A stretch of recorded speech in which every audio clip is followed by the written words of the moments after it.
Hey, what's up, champions? Welcome to Growth Mode. I'm your host, Donnie Boivin, the CEO and founder of Success Champions, and I've spent years in the sales and business development game, learning how to sell better and how to scale and grow my business.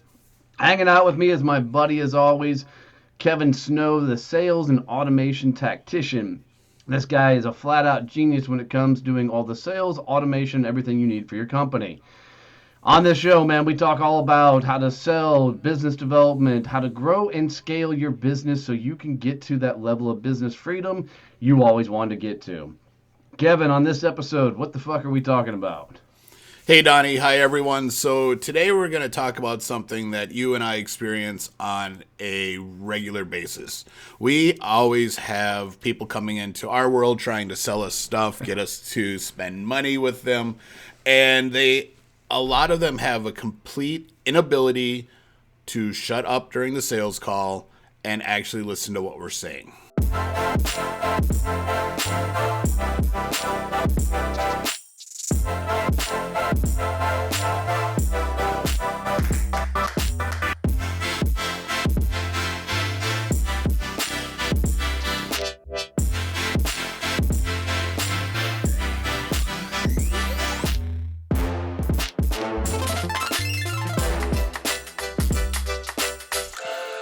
Yeah, dude, this is so funny.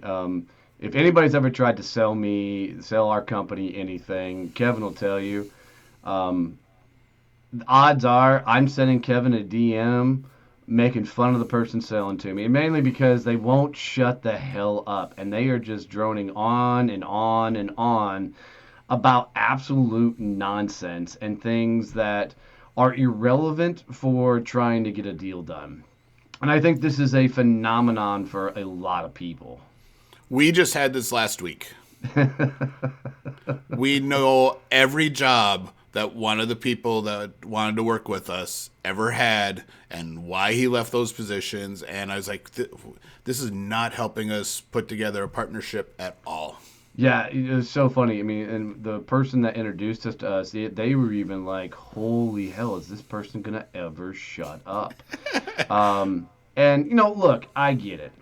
As salespeople, as business owners, we're proud of our shit. I mean, we're proud of what we've accomplished and done, but it's irrelevant to the conversation at hand. It's like going to a BNI style meeting and listening to people do their 10 minutes presentation, and they drone on about the fucking history of the company and the milestones and shit that nobody gives a rat's ass about. You know, so for me, diving into shut up and freaking listen is to give you some tactics so you can and actually learn what to say on the sales call and how to actually have a real conversation. So I think the first thing that salespeople or business owners need to remember when they're in a sales call is that the sales call is not all about you. Yeah, no shit. You are not the focus of the meeting. And granted, I know you all love to hear your voices. That's the way you are. At least most of you salespeople are. But for your your divas, got it. The Your C's, the your robots, got it. hey, this is why we outsell you because we know how to listen. Here we go again with this outselling shit. Never gonna happen, brother. But anyway, back to my point is that especially that first sales call where you're just meeting the prospect, it has to be all about them. And it has to be getting their story and figuring out what's going on in their world and not just assuming because you've sold 25 other companies like theirs, you know what's happening. Well, and I think, you have to go into a sales call and be just the most curious motherfucker in the room. Mm-hmm. Because when you're talking, odds are that prospect isn't fucking listening. Right? I mean, if the point of me telling y'all that I'm sending Kevin private messages and everything else, and Kevin see me do it, I'll just take over the sales call. I'll just butt in right in the middle of their conversation and go, okay, let's get down to brass tacks. What can you guys do? And the problem is if your mouth is flapping and you're running your gums, doesn't matter who you're selling to. They don't give a shit. It's supposed to be a conversation, not a one-sided freaking pitch. And I'll go back to when I first got into sales. When I got into sales, nobody taught me how to be a sales guy. So I was watching videos, I was reading books, I was doing everything to learn how to be a sales guy. I literally made a 3-ring binder with pictures and handouts and walkthroughs. I printed out a PowerPoint presentation to take with me on sales calls. And I would flip through each one, and it didn't matter, every sales call, because this is what I thought how you sold, is I would flip through every fucking stage of this, presentation. And then I would sit there like a fucking idiot at the end and do the silent close. Because in my head, whoever spoke first, loses, which is such the stupidest thing on the face of the earth. So what I never did in those early days was actually figure out, one, did they have a need for what I sold? Two, did they want it? Why did they want it? Or anything relevant to what the hell I was selling. So I would go through all of this stuff, and most times they'd be like, all right, thanks. Great presentation. Appreciate you. And then nothing would ever come of it. And I would go back and, I didn't have a sales manager, so I was figuring this all out on my own. And I'm like, why is nobody saying yes? I put all this work, I put all this time into it. I do this great presentation. I show them how awesome of a fucking company we are, and nobody's saying yes. I'd say yes to this until the day I realized I wouldn't sit through the fucking thing. There is no way I would let somebody get through that entire fucking presentation and walk me through the entire process. I would shut it down at some point and go, what the fuck are you selling?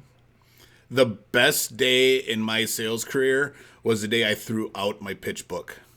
Right. Because that was back in the 90s. That was how they trained corporate salespeople to sell. You'd go to the sales training and you'd get a pitch deck. 3-ring binder with lots of cool pictures that they spent lots of money to have some designer design for you, and they teach you how to go through and flip through the book and sell. And that was your sales presentation when we went out to clients, and that was utter trash. Because it was basically making assumptions that you already knew everything there was to know about the client, and it left no opportunities for you to ask questions that actually revealed why they should buy your product. So, yeah, I love this. Tactic number 1 for how to shut up on a sales call is to take fucking nothing with you to the sales call. Because whatever you take with you, you're going to use as a fucking crutch at some point. I don't even take pens, paper, nothing.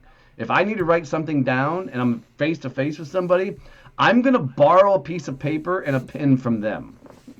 Because whatever you take in, you're going to fucking use. And I know all my IT people and all my fucking uber geeks' heads are fucking exploding right now. But the truth is, whatever you take is going to be a fucking crutch. You need to go in there like fucking Sherlock Holmes. And go in and you're looking for the clues. You're looking for why the fuck you're even sitting in that room. Right? And really going in to try and diagnose where their company is, where they're trying to get to, and can your shit actually fit into their world. I want to hear about how you do questioning. Because when I got rid of the pitch deck, I figured out how to do the questioning piece that worked really well for me. And I start really broad and ask about company thing, general company stuff. Hey, how many locations do you have? Employees, that. And I keep working down and get more granular and get into content that's more protected, so to speak. My end questions are all tend to be revenue based, finance based, stuff that you aren't going to share with people the first time that, if I come in and say, all right, so how much revenue is your company generating? Probably not going to answer that question. Yeah. So that's always been my technique, is start broad and work down through operational and into that financial piece at the end to get to get my information? How do you Yeah, do no, the I questioning always piece? always reference how we got to the meeting. So for my first move is always, so hey, we met on LinkedIn. I got to be honest, I don't know a whole lot about your world. I didn't do a lot of background and research. So why don't we start here? Why don't you tell me a little bit about your world? I'll tell you a little bit about mine, and we'll see what turns up, which is a fascinating move. If they're a high C, they're pissed because it looks like I didn't do my work. If they're a high D, they're like, fuck, this is a waste of a conversation. If they're a high I, they're gonna immediately like, okay, cool, let's do this. And if they're an S, they're gonna oblige. So it's a quick move for me to figure out, okay, where's the conversation fixing to go? And a high D is gonna be like, well, you should have looked that shit up on the internet, right? And now I know what kind of conversation I'm fixing to get into, which means it's very high level and we're going for the bottom line. If it's a high C type person, they're going to come in very technical in nature. They're going to give you nothing but the facts of the company. We were founded in 1985, and it's all going to be business. So for me, it's then understanding why I'm sitting there in the first place. And so I'll always compliment where they've been. And it's been, hey, Kevin, you've done some amazing things. You've built an amazing company. You've done some awesome stuff. So help me understand why I'm sitting here today. And that's my first move, really, to get into a meeting because that's going to open Pandora's box of problems, of issues. Um, the funniest response, though, is when the high D looks at you and goes, fuck if I know. You wanted to have a meeting. What are we talking about? Well, cool. Maybe I start here, tell you a little bit about what we do, and then you tell me where we either continue the conversation or you tell me to get the fuck out. You good with that? And they're always good with that. Moving forward. So we got 2 minutes. So, how do we keep the conversation moving? So for me, it's staying tremendously curious, right? Staying on the backside and always ask questions. And so what I guarantee we're going to do on the next episode is we're going to walk through, a lot of the questions you should be asking and really diving into each and every one of those questions, kind of walk you through an entire sales call so you can uncover all the things that you need to uncover to ask a real thing. But I'll tell you, if you look at that prospect as like you're Sherlock Holmes trying to solve a case, or like you're a doctor trying to diagnose a problem with a company or a problem with a patient, if you go into that conversation that way, you can't help but to get extremely curious and want to know more. So on the next episode, we'll dive into the details behind all those questions, how they work, and what you should be doing specifically to set up and dive deep into those sales conversations. And as always, guys, if you got anything out of this episode, do us a favor and teach somebody how to listen and subscribe. That would mean everything to us. Those subscriptions are literally like you walked up and gave us a virtual hug. So thank you guys as always. Keep rocking and rolling, and we'll see you next time.